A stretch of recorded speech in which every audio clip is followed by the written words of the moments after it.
These are the most disturbing crimes that happen in the Lolcow community, with each case becoming progressively worse. Swag Ryan Mario 64 was a TikTok creator who managed to build a steadily growing audience of nearly 10,000 followers in 2024. He became known for his short skits where he played different characters, most notably from the Five Nights at Freddy's franchise, in humorous and exaggerated scenarios. Over time, this allowed him to become recognized by people on the platform, though often for the wrong reasons. He was frequently ridiculed and made fun of for his eccentric personality and the uniquely expressive way he presented himself in his videos. And while he was initially seen as just a strange creator with very peculiar behavior, it wouldn't take long before his dark side started to emerge. In July of 2024, as his online popularity continued to grow, Ryan decided to lean into the chaos. He created a new Discord server called Swag Squad and began inviting people to join, including a couple of trolls, who he deliberately brought in to mess with him, all in hopes of generating even more attention. And every once in a while, Ryan would hop on a call with members of his community, and it was during one of those calls, with roughly 50 people watching, that Ryan recorded himself drinking hand sanitizer live. During this time period, he would also be seen saying extremely hateful things to his own mother after she interrupted him while he was on another call. I will you in your sleep, woman! Go make me a sandwich! Now! Shortly after this incident, a young individual named Triple, who was also part of his server at the time, received a call from Ryan himself. And during the call, Ryan spent nearly an hour yelling and venting about the trolls targeting him. However, towards the end of the conversation, Ryan began flipping through his notebook, and to Triple's surprise, he suddenly made an inappropriate remark, despite being very aware of Ryan's age, which was clearly stated in his bio. Just a few days later, however, Ryan would be exposed for something far more disturbing than anything he'd done before. On August 6, 2024, Ryan's friend, who we'll call Wag, would confront him about a certain rumor that had begun spreading around. Ryan, did you engage in inappropriate activities online? I'm confused. And to Wag's terrible shock, Ryan replied with, I was tricked. It was a dare. Okay, there, I said it. I didn't want to, but they forced me to this. Blitz and Joker dared me. If I didn't score at basketball and they didn't know that she was...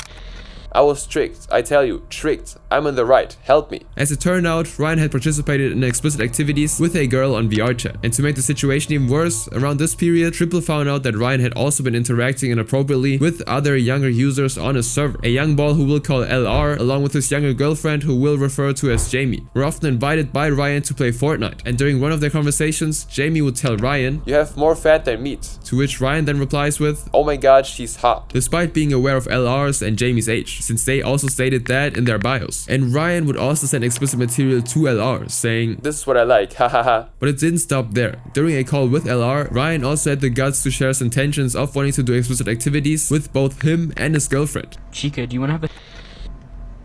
Yes. With who? Me and who are my... And before long, Triple would finally call him out for this type of behavior in front of the many people on his server. How old were they, Ryan?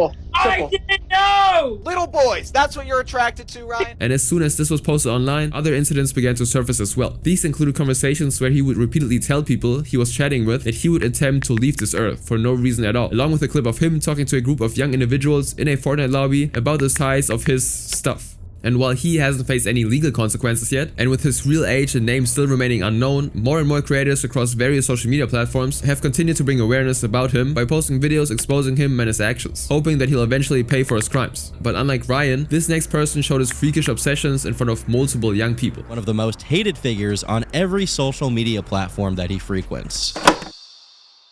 On June 24th, 2022, an 18-year-old relatively unknown content creator named Nova Online, otherwise known as Gabriel Gage, posted a Wingstop review on TikTok that would end up going extremely viral. This video, along with many other food reviews that followed, would garner him over 300,000 followers on the platform in just a couple of months. But not because people genuinely liked his content, but because his awkward personality and stereotypical Discord moderator appearance made him a running joke online, and most people followed just to make fun of him. But despite this ridicule, Nova's viewership only continued to grow, though people again just watched to laugh at him. At first, his followers were actually mainly concerned about his health, as he appeared to be very obese. But soon, they would discover something far more disturbing. Nova was following a large number of accounts belonging to young people. And after that very discovery, another incident surfaced that completely destroyed what little dignity he had. A video recording began circulating of Nova, where he was seen singing Twinkle Twinkle Little Star to a girl who wasn't of age, who we'll refer to as Jessica. And aside from that, he would also be seen exposing his lower body to a young person in his Discord server, while wearing nothing but diapers. And not long after, yet another clip of him suddenly emerged, where he allegedly asked another individual how often they engaged in inappropriate things. But how often do you... As more and more of these clips began circulating, Nova would start receiving heavy backlash across his platforms. And because of this, Nova was left with no choice but to defend himself against the mounting evidence exposing him. In one Discord conversation with a user named Program, who confronted him about his messages to Jessica, Nova had this to say. Yeah, taken out of context how you wanted to sleep in VC with someone much younger and asked her how often she does stuff to herself. They were being intimate towards me and you was being it back. They did it more. Following this exchange, Nova went on to say, "It's not my fault I'm attracted to smaller humans." And shortly after this confrontation, Nova went live to address the allegations, claiming that everything was actually Photoshop, while not mentioning the numerous video evidence of this disgusting behavior around small humans. And because of this very interesting behavior, it was also discovered that during this time, Nova was into age regression, which is basically wanting to revert to an earlier age to find comfort and manage stress. And just when it seemed like things couldn't get any worse for him, photos began circulating online, showing Nova sucking on a pacifier and cuddling a stuffed unicorn, along with screenshots of him posting pictures of himself in a diaper on Discord, saying, "Hoping for a wet night again." With the way the allegations started to surface one after another, Nova made an attempt to build a case in a server to clear his name, saying, "They need proof of me being inappropriate towards a little human for me to get arrested. I need all the evidence I can get that proves I'm not a... DM me all the evidence you can." However, instead, he was confronted by server members about his inappropriate actions with Jessica, but some of them actually took a side by saying, "He didn't know she was... It's not even that young either. He's 18. So, they act like she was... This brought him even more backlash because of how he responded to these accusations, which would allegedly lead to his TikTok account being hacked by some of the people outraged by his actions. "This is not a drill. This is not a drill. My main account just got hacked." But instead of giving up, he would just make a new account named the Novine Universe, where he would post his old viral content and videos of his workout journey, eventually gaining over 49,000 followers again. And once he gained enough popularity on this account, people who knew him in person began to take notice. And as soon as they discovered all the things he'd allegedly done to numerous people online in the past, they actually decided to report him to his own church. "Hi, I'm texting you about one of your members, Gage or Nova, whatever his name is." But to this person's surprise, the church's representative would reply saying, "We've been talking to local authorities for weeks now. Thank you for your concern. It's being handled with the police and our head of security. If you have evidence of something illegal, you should report it to the local authorities as well." They already knew about it, and this would ultimately get Nova banned from the church itself. And the moment he found out, he did a live stream responding to the situation, visibly lashing out. "I'm at my breaking point. You're effing trolls who have nothing else better to do!" And after this incident, Nova's alleged ex-girlfriend publicly called him out on his server, accusing him again of having questionable interactions with individuals of protected age brackets. "Nova, screw you for treating me like literal crap for so long. You never cared about me, and you clearly only care about smaller humans, more than your own girlfriend. When you come back to this, you'll say, I was a troll, but sadly, I wasn't. Screw you every time you told me you were too busy to talk to me, every time you told me to send my mom to jail." And while he still chooses to make content as of today, and even though most of these claims are just allegations, it goes to show that he's definitely not someone who should be near young people at all. This next case, however, involves someone who took his indecent fantasies to real life. You may think you know the story behind what he has done. No one knew the truth. Earl Dupe, also known online as the White Bowser, was a 30-year-old man living in Shelby Township, Michigan. And while not much is known about his childhood, he would go on to start his own YouTube channel during his time in college under the name Moniker. On it, he posted a variety of content, from his own music to videos about My Little Pony. Considering himself as a fan of his franchise, he even attended BronyCon in 2017, the very one attended by Chris Chan, one of the most infamous figures in the Lolcow community. Up until this point, Earl was just a small-time creator who wanted to share his interests online, and while only a few would know of him, this was soon about to change, for all the wrong reasons. In late 2023, a YouTuber by the name of Nick Nobody would hold an interview with two fellow creators, Kiwi Tapes and Smokey MC, discussing Earl's concerning behavior in their Discord servers. And when asked how they met him in the first place, this is what they said. First found out about Bowser when people were like hitting me up saying like, yo, there's this dude telling people to like off themselves and all this bad stuff. The guy was like always saying this creepy. And then when people pressed him on it and when he got kicked out, that's when all the news about what he was into and like what kind of he watched, because I think someone asked him about that. As it turned out, Earl would frequently spend his time arguing with anyone he could find in their servers, most often Smokies, especially those who disagreed with his sickening opinions about fictional young characters. In one instance, someone in a voice chat would ask Earl about the kind of explicit content he would consume, and without much thought at all, he would list two anime series with the titles of Freezing and Tawawa on Monday. Now you have to know that the first one, Freezing, is an anime about about genetically modified young women that have their upper body parts 4 times the normal size, while the second is about a young girl that was repeatedly taken advantage of by a businessman in his late 20s. And even with several people in the call telling Earl how disgusting it was to view such content involving these kinds of individuals for his own pleasure, this is how he responded. That's because they're cartoons. So that has nothing to do with it. They're still underage. They're cartoons. Holding on to his belief that underage fictional characters being depicted inappropriately should be normalized because they're just cartoons. And he even went out of his way to justify himself, claiming that they'd be completely different from real people. I do not believe that fictional cartoons that do not exist in the real world can be granted humanitarian rights because they do not exist and because matter cannot be created from nothing, you idiots. Not only that, but just a couple of days later, Earl would even tell a veteran in Smokey's server to leave this earth after the veteran opened up to other members about the struggles he'd been facing after returning home from deployment. Yeah, remember when you told an actual veteran who was crying about his friends committing that you supported veterans right to his face? I do not support veterans.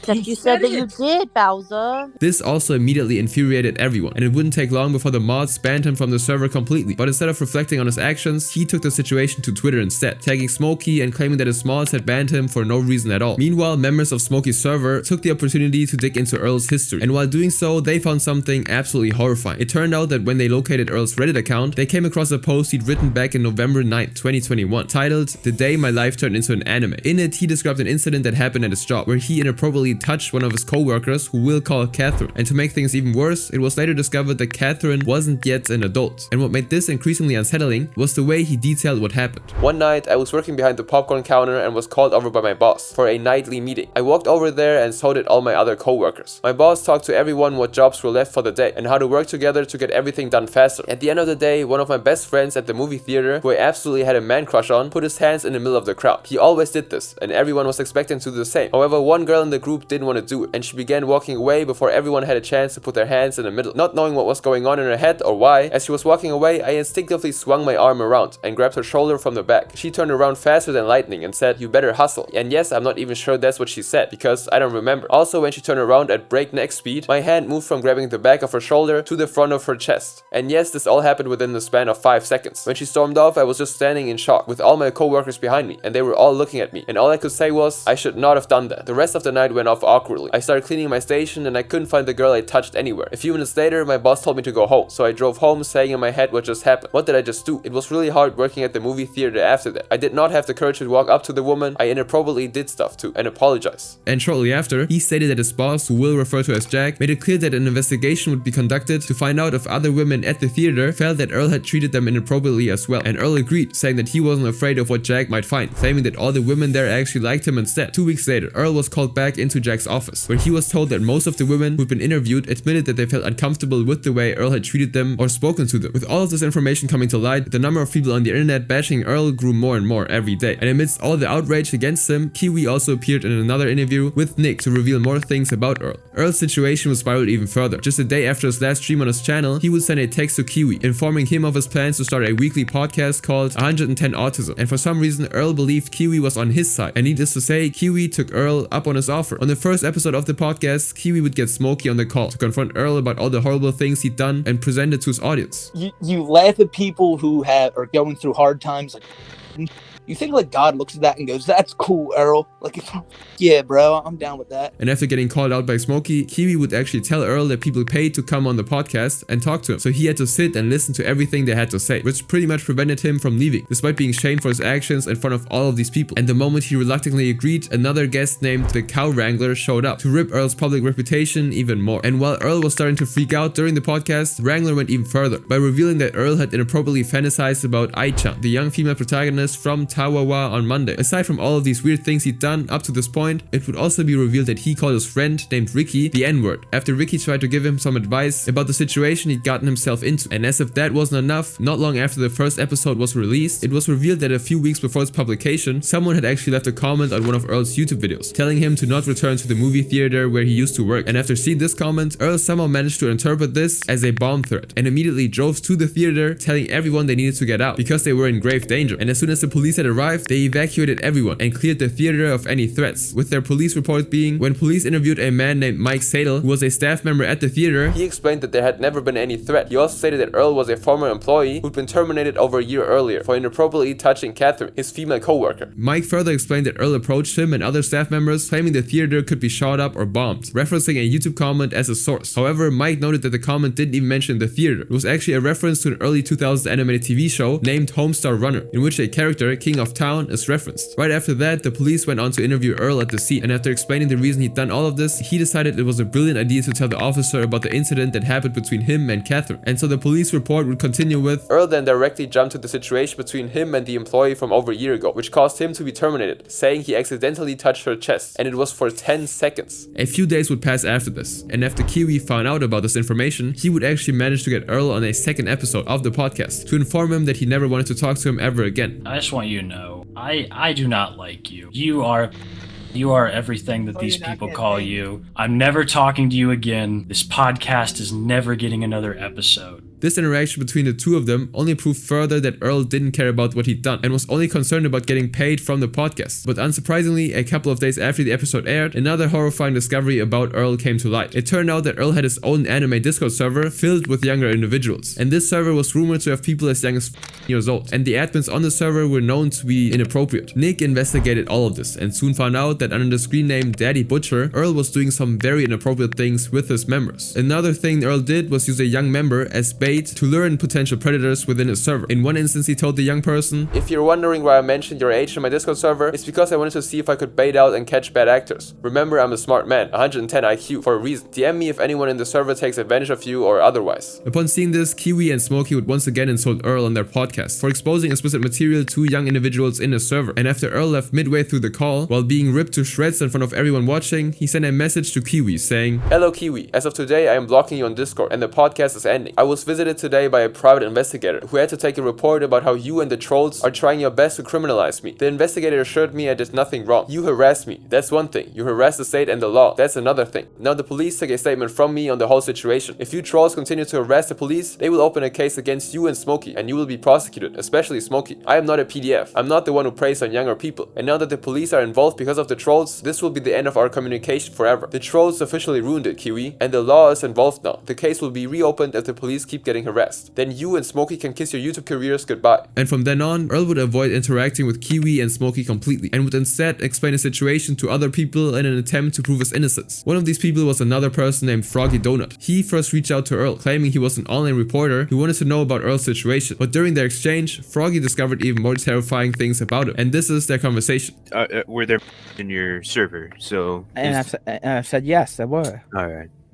There are allegations I'm seeing a lot of that you streamed in this server. What's that about? Did you do this? Only once. Not only did Earl expose himself by admitting that he'd shown extremely inappropriate material to younger people in his server, but also revealed that there were occasions where the mods in his community were caught taking advantage of these members, and nothing was done about it. And after their conversation was published online, Earl once again became the subject of intense public outrage. Some people even managed to find his home address and began sending various things to his house just to get a reaction out of him. And when Earl started receiving mysterious boxes repeatedly, he was seen taping makeshift signs out of his house that read, "This house has been targeted by cyber bullies and internet criminals. Please leave me alone. I have a disabled mother I'm trying to take care of. I'm leaving the internet." However, this wouldn't stop the harassment from getting even worse. On one occasion, someone sent a clown for his birthday who livestreamed the entire encounter, and upon knocking at the door, Earl's mother, who we'll refer to as Cynthia, answered and immediately shot it in the clown's face. All of this would cause Earl to unblock both Kiwi and Smokey and send them a message before blocking them once again. "Your people are coming to my house now. People or strangers with face paint and worse, coming to my house and harassing my mother. This is no longer funny, and real people are in danger here. I don't think you want blood on your hands. You are internet trolls clearly, but you don't want people unalived, do you? My mother was lucky enough that they only had a cell phone on them this time. Next time they could have a gun or knife on them. Next time my mother might have her life put in danger when they are at the front door. This is a warning, so listen closely. I've told the police to make frequent checks at my house crossroads. If people show up at my door again just to scare me, then they will be arrested and prosecuted. And if you are found to be in league with them, then you will be punished severely. Now I've made mistakes. I touched a woman inappropriately by accident. I showed explicit content to people. Yeah, I know know it's messed up. You can call me a degenerate all you want for that. But once my mother's life is put in danger, you cross the line. And shortly after making this message known, Earl, now desperate to do just about anything to stop people from coming after him, would make his infamous apology video about all his wrongdoings. In one of the segments of his video, he went to further explain the incident involving Catherine. And if he couldn't have explained it any worse than this, he said that his hands just slipped and described the entire interaction as an anime moment for him. My hand slipped and it touched her chest. That's all I can say.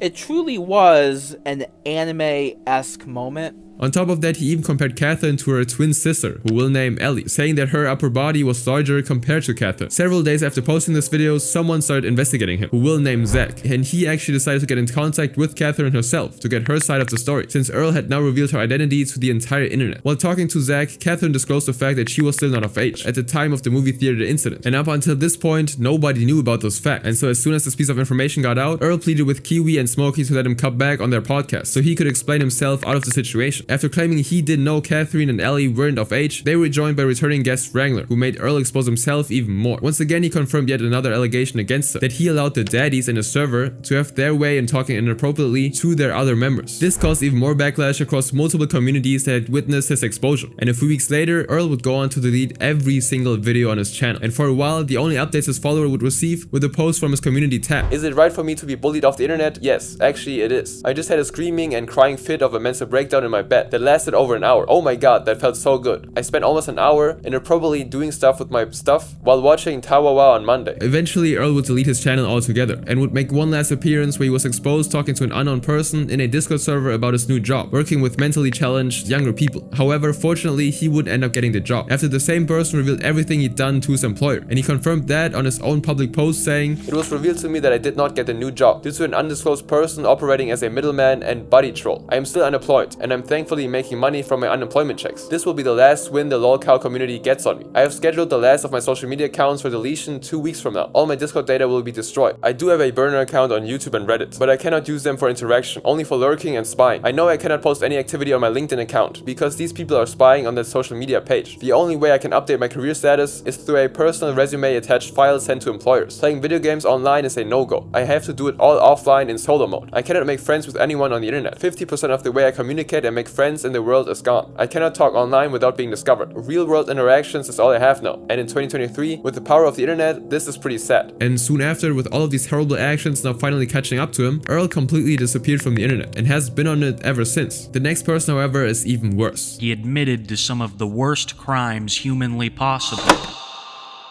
It's December 24th, 2017. Corbin Panel, otherwise known as Jupiter the Hybrid, a 25-year-old man from Nampa, Idaho, with over 46,000 followers on TikTok, just launched his own YouTube channel called Jupiter Paranormal. But Jupiter isn't your typical guy. He takes on the persona of a werewolf, vampire, human hybrid, and is known for his bizarre antics online. While he decided to make a YouTube account at the time to further make his name and content known, he had initially become somewhat popular due to the majority of his TikTok videos showing him arguing with a version of himself from another timeline, which he believes is trying to steal his identity. What seems particularly strange though is that his TikTok bio says, "My other account got banned, but it's okay. I have this one and I still love Abby." The person Jupiter is referring to, Abby, is a girl he brings up on multiple occasions. At one point, Jupiter even revealed that he'd proposed to her despite talking to other girls. But during an interview on the YouTube channel Siwa Moon, Abby would expose some pretty shocking things about her relationship with Jupiter. Again, you were when y'all met, like in person? Yeah.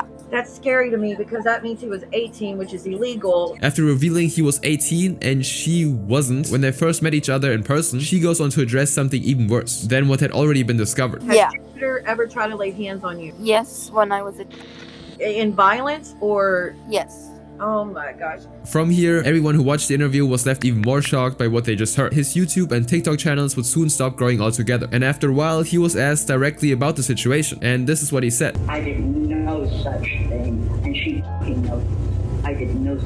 A few years would pass, and despite constantly denying ever doing any of this, it turns out that Abby wasn't the only individual who has been preyed on by Jupiter. Linda Binda is a YouTuber who's been playing a satirical persona as a decoy in order to lure Jupiter into exposing himself and catch him in his predatory acts altogether. And in one of her videos, posted on May 12th of 2023, Jupiter is seen showcasing his method of contacting women on the internet. He would also make the whole situation worse by telling the story of how he once turned off his censorship and started talking dirty to Abby, who was of course a different age than him at the time, after she sent him pictures of herself. Apart from that, Linda would also talk about another instance where Jupiter requested suggestive pictures from her, despite knowing her age. And when Linda called him out for doing these kinds of things, he would change the topic in a frantic way, saying, Let's not just rewind time and think about that. Okay. Focus on what's happening in the present, not in the past. In the other videos recorded by Linda, Jupiter also delves into his delusions by claiming to have a wife named Shiro Tora, who's actually a My Little Pony doll. As their call progresses, Linda asks whether Jupiter had with his proclaimed wife, and unsurprisingly, Jupiter goes into disturbing detail about this. You've had with her? Yeah, but I made her promise no more after like our last set of triplets. I told her no more. I was done. To give more context about where his unsettling behavior could have stemmed from, it's important to dive deeper into his family's criminal history. His younger brother, Shane Pannell, was actually arrested for physically hurting a smaller human and is scheduled to be released in 2027. His older brother, Duke, who's currently about 40 years old, was arrested when he was 32 and charged for engaging in indecent conduct with a girl we'll call Carol, who was also a younger individual who babysat his own little humans. And it was later revealed that he'd actually gotten her pregnant. Detectives found out and had Carol call him while recording the conversation, during which he told her she had two options. She could keep the baby and let him take care of it, or she could terminate the pregnancy. To protect his reputation and stay out of trouble, Duke asked Carol to lie about the pregnancy, saying she'd been taken advantage of after getting drunk at a party, so she didn't actually know who the father was. But of course, that didn't work, as Duke would end up getting arrested, charged, and sent to prison. He's since been released though, and is now married again. Jupiter's sister, on the other hand, who we'll refer to as Madeline, actually appears in an interview with Linda, and this is what she says about her family. I mean, I've been talking with my biological father, and he does say that a lot of the men, specifically the men in my family, my biological family, are predators. To escalate even further, Madeline also reveals that she has an ongoing restraining order against her brother, Jupiter. This proves that Jupiter wasn't just displaying his twisted behavior towards people he met online, but also towards his own family as well. His aggressive nature can also be seen in another interview he did with Linda, where she asked him what his deepest, darkest fantasy was. What's your deepest, darkest fantasy? My darkest fantasy is to watch all those who wronged me die by my hand. And aside from his violent threats towards people he claimed had wronged him, there was another equally disturbing side to his behavior. In one call, a certain individual, who we'll call Jasmine, asked if she can still send him pictures despite her age, and he would simply agree. And on top of that, another leaked video shows Jupiter talking to a person he believed wasn't quite mature yet, who we'll refer to as Christine, and asking her if she wants to make inappropriate content with him in order to make some money. And Jupiter is also seen messaging individuals on Discord, and in one particular conversation, he makes it clear that he wants to have with a user we'll refer to as Debbie. If you feel like you're mature enough to make babies, then you're old enough to do so. So you would breed me if I'm... Yes. And much like all of his other social media platforms, he also uses his YouTube channel as a means to target these individuals. In one of his live streams, for example, titled "Hey, is Jupiter here?", he appears to be talking to another individual in a protected age group named Kirsten, and their conversation starts off with him asking her, Kristen, I'm gonna ask, you male or female? After which Kirsten replies saying, I'm a woman. Jupiter then responds with, Kristen, you crushing on me? And then Kirsten says, maybe a little. And suddenly Jupiter asks if she wants to get his number. I love you. What's your number? Is what Kirsten says. And without any hesitation, he would give out his phone number on his own live stream in an attempt to get in contact with her. During this interaction though, there seems to be another person whose messages were deleted, as Jupiter goes on to say that she and Kirsten can both get his number. And Kirsten would reply with, I'm younger too. And to much of their surprise, Jupiter says he's okay with that. And even when Kirsten doubles down by saying, Did you see how old we are though? Are you okay with that? But Jupiter would simply ignore the question. Instead, he would proceed to give out more of his social media accounts to the two fans. It's unclear whether Jupiter actually contacted the two individuals he was reportedly targeting on his livestream. But what's even more disturbing is that on January 19th, 2024, he appeared in an interview with the YouTuber Smokey MC we already mentioned to discuss his brother's past crimes. And rather than condemning their actions, Jupiter defended them instead. On one occasion, he would also be tricked into believing that the infamous hacker group Anonymous is attempting to make his imaginary Jupiter powers, and that he would lose them if he didn't repent and apologize for being a... And this will lead to him publishing a video in front of the entire internet, admitting that he indeed was a predator and begging for the world's forgiveness for taking advantage of users. It is with a humble heart that I, Jupiter, aka Corbin Pannell, was and am hated for those crimes.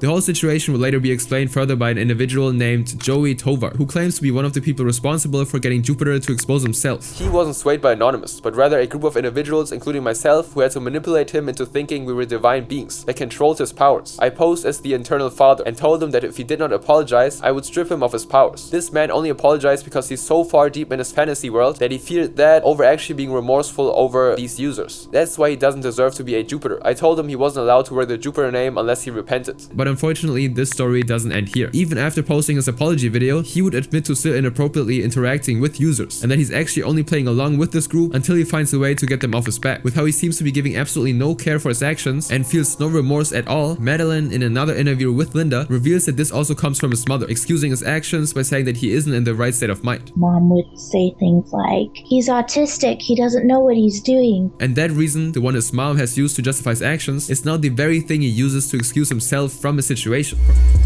You're with a old-minded man. For a moment, it seemed like he might actually get away with the things he's done. But then the situation would take an unforeseen event after the Nampa Police Department issued a statement on Facebook announcing new developments on the case. Nampa police detectives executed a search warrant at a residence at Redacted, involving internet crimes against small humans. While the investigation is ongoing, no one has been charged yet, and we have no details of the case to release. We wanted to take this opportunity to remind parents that social media platforms can be useful but are often breeding grounds for. Please make sure that you always monitor your little one's social media accounts and report any suspicious activities. And this would instantly set off a wave of speculations across the platform. And when some began to question whether this was connected to Jupiter, since it's the same city he lives in, he would surprisingly confirm this himself in the same interview with Smokey on February 19th. And as soon as the police entered his house, they began questioning him about his online activity, and soon after would seize his devices for the investigation. Now that the police were investigating Jupiter for the many things he's done publicly, Smokey would also discover in this interview that Jupiter had actually been dating one of these users the entire time. Smokey's co-host, Kiwi Tapes, would immediately confront him about it, right after he just claimed that he no longer did these things. You know, what's with the your old girlfriend, Jupiter? Like, I thought you weren't doing these things anymore. Even going by the age of consent in England, the girlfriend in question would still be considered pretty much illegal. And as more of his actions were being exposed, he would begin to freak out, eventually slipping up and admitting to committing federal crimes against these people on Discord. So you do not deny sending these pictures to underage people? I had no idea it was happening. It all happened under my nose. And immediately after saying this, he would make yet another apology, seemingly in an attempt to avoid legal consequences, despite the fact that he's indeed dating somebody illegal. Yes, I was wrongfully hurting that I shouldn't have. Yes, I was and I've changed that now, and I'm changed. And I want all the families I ruined to know that I'm changed now. I will come and literally apologize to all of you face to face if I have to. And while he hasn't faced any official repercussions yet, but still he is yet to face any legal consequences. This next case, however, involves someone who committed extremely disturbing acts and did not get away with it. Cyrax is somebody who constantly gets exposed for being one of the worst people on the internet. I swear to God, I will hunt you down and beat your within an inch of your life. And that's not a joke! Those are the unsettling words of Cyrax, a 35-year-old man from Akron, Ohio, who's become one of the internet's most controversial figures. Originally known as Patrick Smith and later changing his name to Chance James Finsty Wilskin, he spent years building a reputation that's drawn both ridicule and concern from nearly everyone who's crossed paths with him. He claims he was born at just 26 weeks, with a single kidney, 1.5 lungs, and a blind lazy eye. His family background also plays a major role in explaining why his life is surrounded by disturbing events. While his mother, Connie Lobdell, was said to have her own development challenges, his father, Rupel Mark Smith, was a completely different story. On July 26, 1994, a young girl we'll refer to as KS was taken advantage of by a man who chased her off a bike path for about 50 feet before kidnapping her and dragging her into the woods. Based on her description, investigators created a sketch of the subject to help identify him, and just 2 days later, Rupel Mark Smith, Cyrax's father, saw the sketch printed in a local newspaper and called the police, claiming he looked almost identical to the man in the drawing, but insisting he wasn't responsible and had an alibi. When officers came to question him, they noticed a blue 10 speed bike at his home, the same one described by the victim, and Rupel's responses quickly turned incriminating, and eventually he confessed to dragging the victim across the road and doing extremely vile things. He was arrested soon after and later convicted of kidnapping and engaging in harmful behavior towards a protected group. With Rupel out of Cyrax's life and Connie unable to take care of him due to her disability, Cyrax was pretty much raised by his grandmother, Sally, who moved him from Alaska to her small home in Akron, Ohio, where she gave him her husband's last name, Wilkins, the same name he still uses today. Several years would pass before Cyrax would be heard from again, but on February 14th, 2012, a case of domestic violence was reported at Sally's house, where Cyrax attacked her by choking and punching her in the back after she told him he couldn't walk to Kansas from Ohio to live with an unknown person who was later revealed to be a catfish. Fortunately, Sally's partner at the time, Ed, managed to stop Cyrax, which led him to flee from the house before finally being apprehended. Shortly after, he was charged with a first-degree misdemeanor domestic violence charge under the city of Akron, but later pled guilty to a reduced charge of fourth-degree misdemeanor, disorderly conduct. He was sentenced to 30 days in jail, with 28 days suspended, giving 2 days of credit for time served, in order to undergo an assessment at Portage Path before being released. He then went on to create his YouTube channel named Chance Wilkins on April 2nd, just weeks after hurting Sally. Around this time, he posted music videos hoping to get his name known, and also adopted numerous aliases like DJ Shallowblade, and most famously, of course, Cyrax, which were later discovered to be stolen from an actual musician named Eric Scroballo, who signed him to a label named Killer Clown Sounds out of pity. But in 2013, things would only get more disturbing. Once he entered high school, Cyrax began spending most of his time with a small group of friends, one of whom was a legally blind student named Billy Seiler, who he described as his closest friend. However, just when it seemed like his social life was starting to go well, Cyrax made an unexpected claim about Billy. Unfortunately, when I was years old around that time period, I was actually by one of my best friends from high school. Now at the time, I didn't know that he was gay. What made this even more suspicious was that he said his family had spoken to the school about what Billy seemingly did to him, and that the school's response was to kick him out instead, supposedly so it wouldn't happen again. Since it seemed unlikely that the victim of such a situation would actually be the one getting kicked out of school, Cyrax later added that when this happened, Billy wasn't an adult, while he was already of age at the time. Viewers who heard his claims began to question whether any of this was true, and because Cyrax had already given out Billy's name, they decided to look deeper into it, and it didn't take long before they found Billy's Facebook and reached out to him, informing him of what Cyrax had said happened back in high school. And once contact was made, they got into a call with Billy, and the real story actually became public. So we were up in my room, it was late at night, probably 12, 1 o'clock on a weekday. When it gets hot, guys tend to take off their shirts and everything. I was either on my belly on the floor, or I think I was searching for something, and the next thing I know,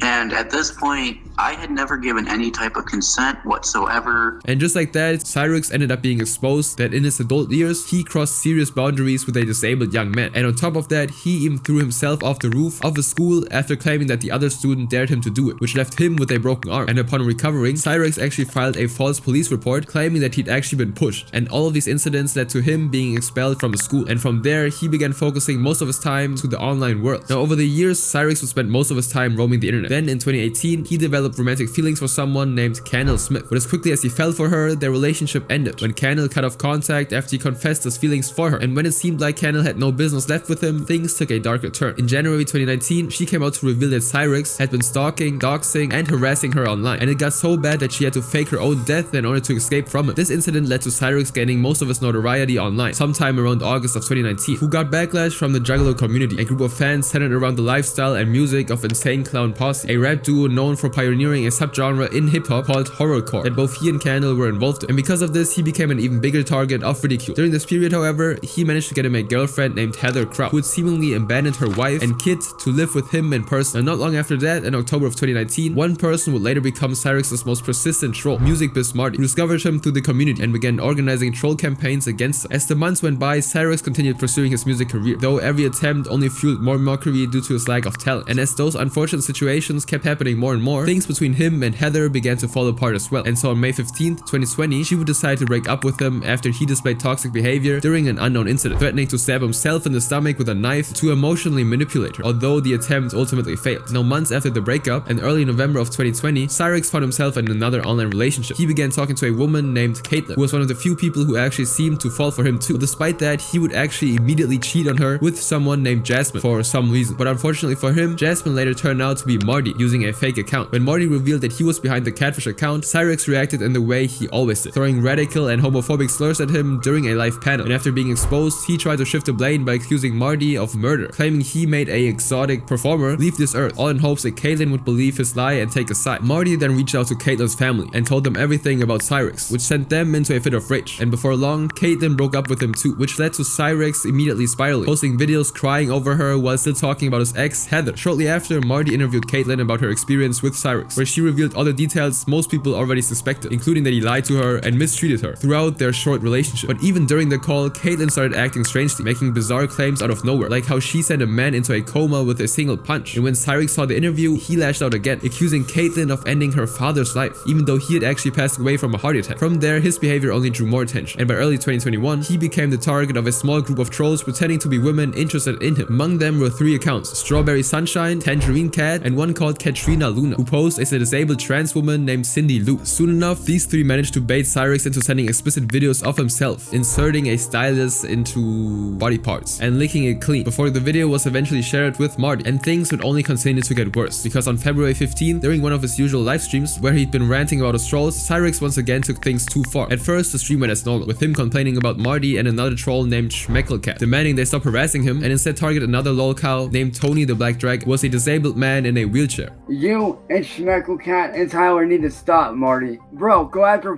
Tony, who's a...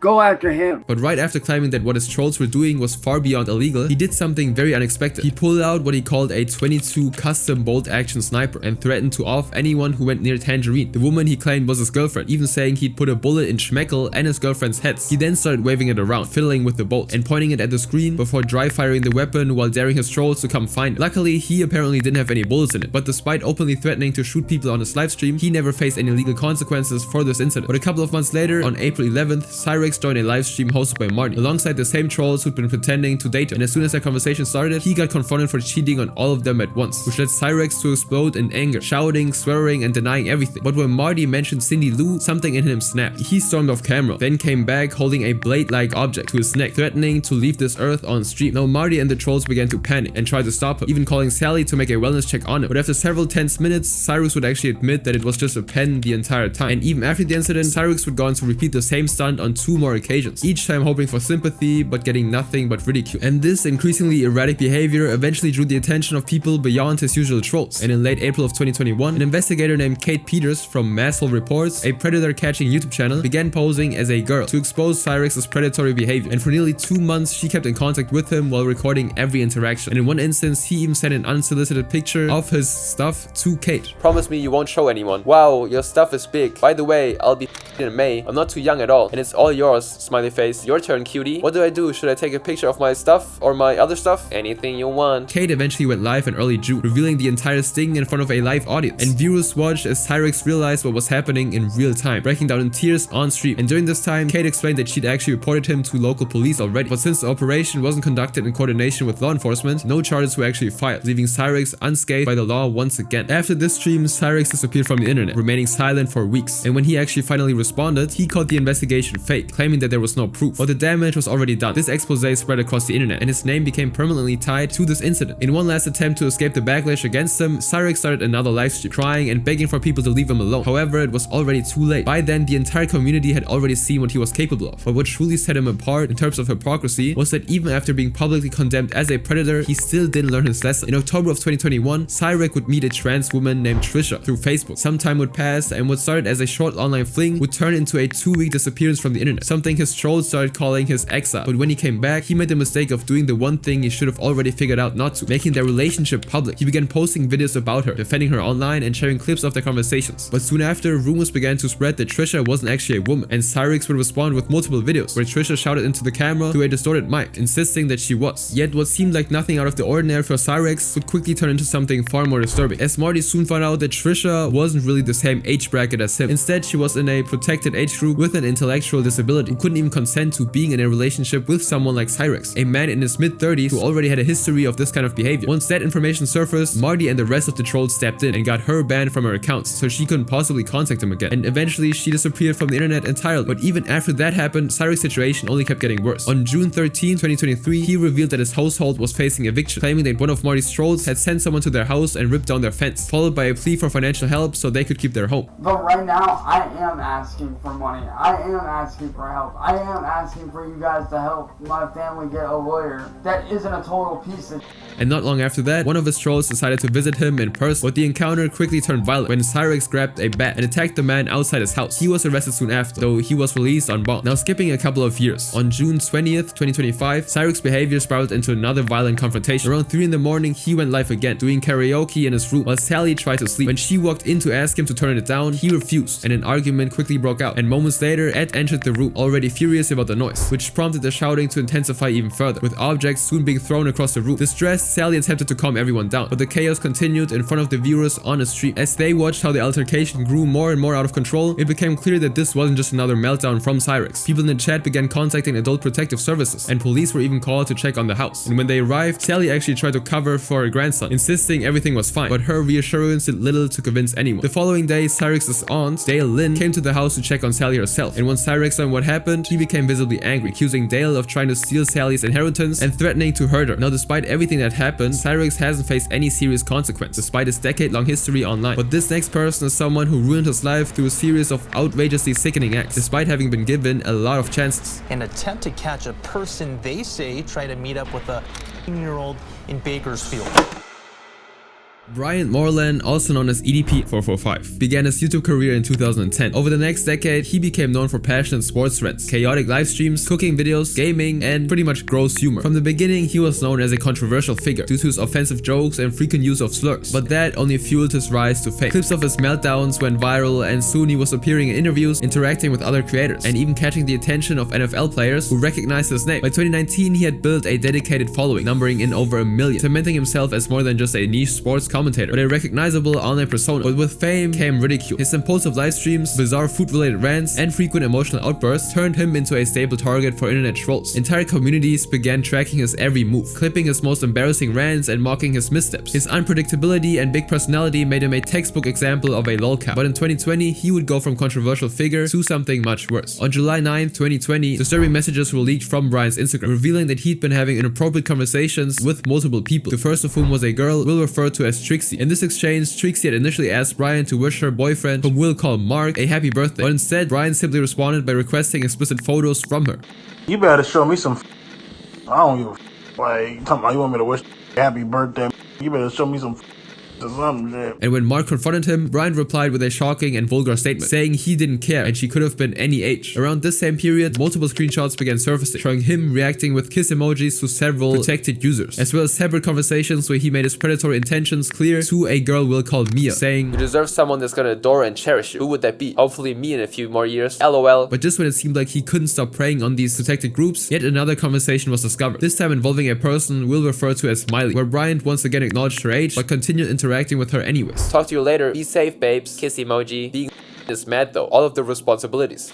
Taking med classes. You're a genius. Yeah, I'm 16. Haha. As these allegations gained traction, Bryant uploaded a video titled "These Accusations," where he admitted to sending the messages to several users, but claimed they were nothing more than jokes, blaming his behavior on a messed up sense of humor. Now, was that my voice in the voice clips? Yeah. Am I No. Do I have a sense of humor?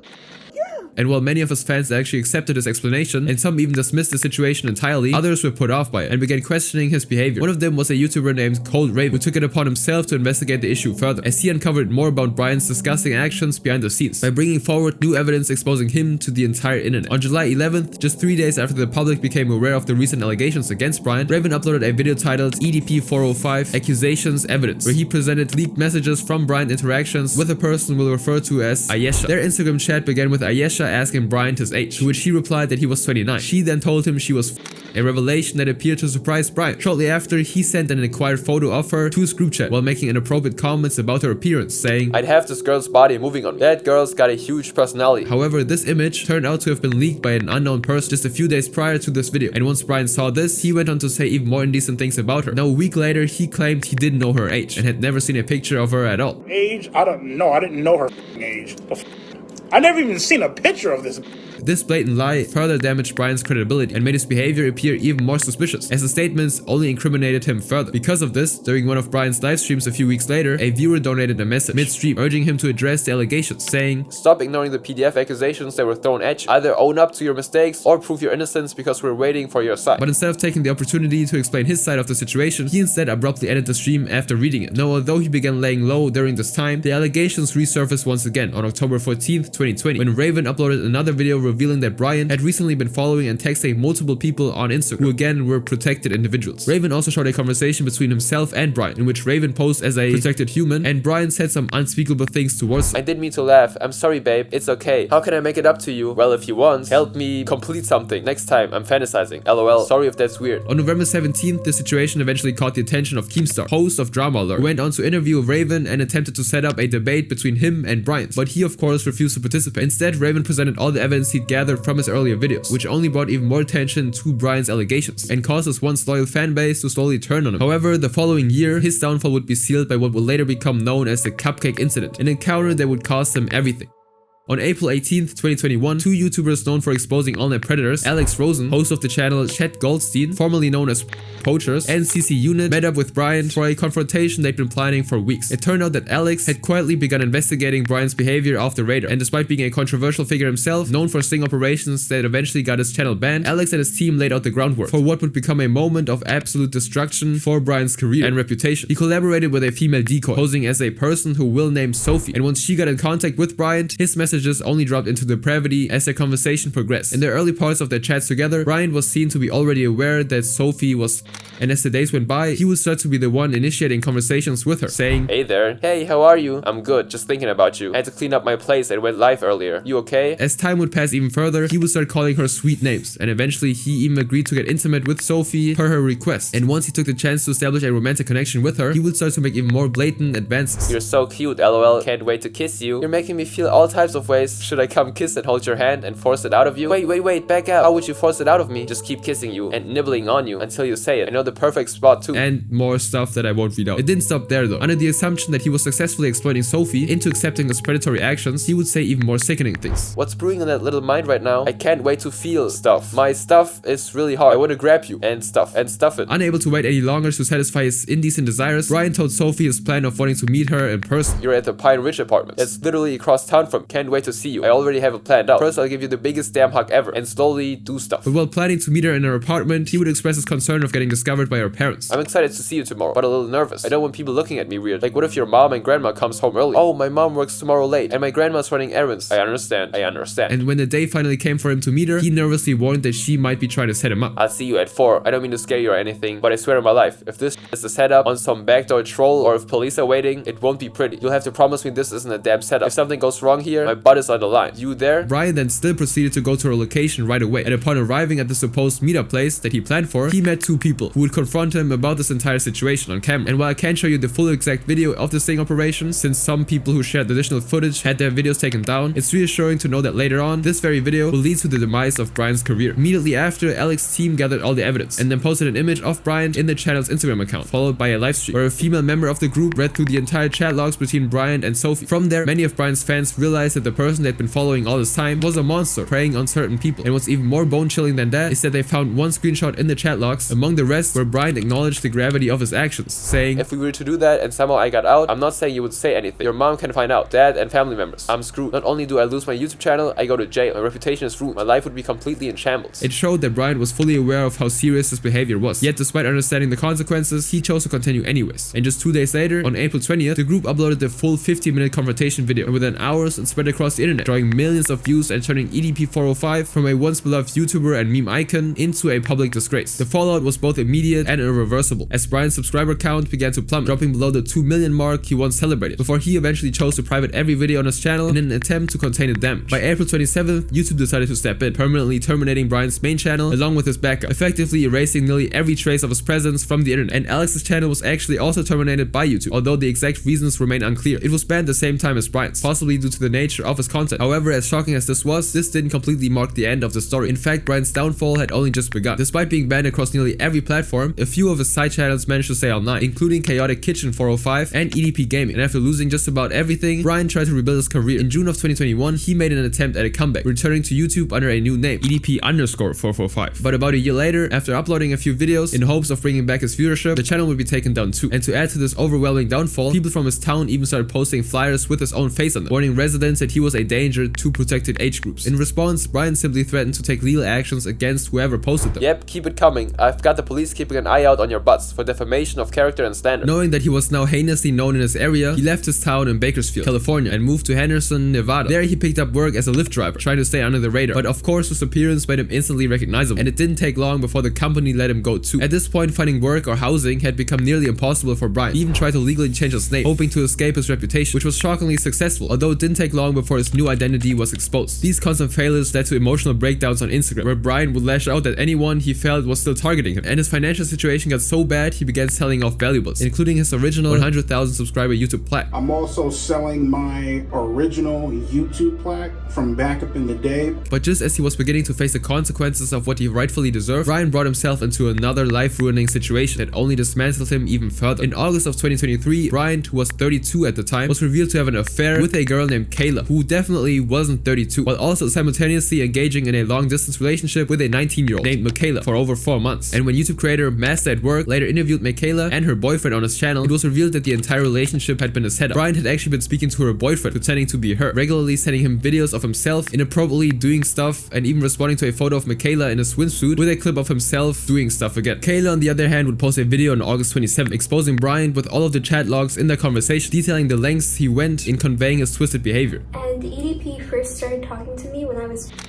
He messaged me first, and I told him my age, and he didn't block me. Just a few days after the conversation first started, Brian would begin to reveal his real intentions. Ever since you told me you were interested in me, I've kinda had this fantasy of pinning you on the bed and doing stuff. You sitting, me being handcuffed with my hands behind my back, and you're on top of me, picking you up and flipping you over. All other type of wild crap. On top of that, he even had the audacity of threatening to offer if she ever tried to set him up for the authorities, telling her that she only belonged to him. But I'm telling you right now, if you f me over, if this goes wrong in any way, shape, or form, give your soul to the Lord, because your belongs to me. And this video too quickly caught the attention of millions, and before you knew it, others eager to expose his misdeeds to the entire internet began taking action too. On September 3rd, 2023, a YouTuber named Gideon, who's widely known for catching online predators, and fellow creator Skeeter Jean, who produces similar content, posted a video confronting Brian at a dialysis center. The two had discovered Kayla's situation, and after gathering chat logs and other evidence, they arranged something Brian was very similar with at this point, a sting operation. The resulting video was eventually removed by YouTube, but shortly after the story spread, Brian completely lost it on Twitter, writing, "We live in a day and age where little skank can go around purposely trying to set up fellas. Get a life and get off the internet." Adding even more fuel to the ongoing controversy, Brian uploaded a video venting about being exposed yet again. Now a few months would pass, and just like nothing happened, in July of 2024, he returned to YouTube with another channel under a new name, the infamous EDP. And a month later, he uploaded a video titled "Mistakes Were Made," where he ranted about his personal struggles and claimed he'd been in a dark place during the cupcake incident. He also brushed off 2 other instances where he'd been caught, as it was nothing more than just a mistake. As of 2025, Brian's new channel was eventually terminated too, one of several at this point, though he's since returned once again under a new name, Brian Moreland 445, where he continues to post content.